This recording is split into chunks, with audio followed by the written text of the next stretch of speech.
నమస్తే అండి. మనం పాపాయిపాలి విలేజ్‌లో ఉన్నాము. మనతో పాటు రవీంద్ర నాయక్ గారు ఉన్నారు. ఇది వెరైటీ వచ్చేప్పటికి టెర్రా అగ్రోటీ టెక్ ప్రైవేట్ లిమిటెడ్ వాళ్ళది అలంకార్ వెరైటీ అండి. ఈ వెరైటీ ఇక్కడ ఒక ఎకరం దాకా వేసారు. కాకపోతే ఏంటంటే పొలం ఎలా ఉందో చూడండి.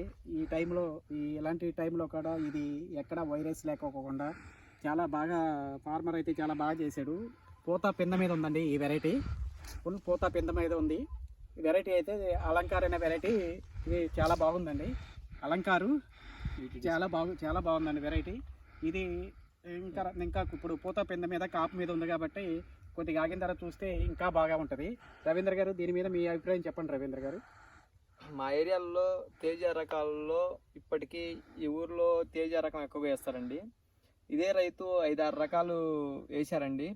7 ఎకరాలు వేసే రైతు అండి. ఆయన అభిప్రాయం ప్రకారం ఉన్న వాటిలో ఈ వెరైటీ కొద్దిగా కుడి చేయగానే ఉందండి. ఇది 80 రోజులు పైరండి. ఇప్పుడు పూత పింద స్టేజ్లో ఉందండి. వెరైటీ ఇప్పటికైతే ఎటువంటి వైరస్ చీడపీడలు లేకుండా చాలా బాగుందండి. యూనిఫామ్గా ఉంది. చేనంతటా కూడా చుట్టుపక్కల పత్తి పొలాలున్నా కూడా తెల్లదోమ తామర పురుగును తట్టుకొని అయితే ఇప్పటికైతే చాలా ఎక్సలెంట్గా ఉందండి. ఓకే అండి.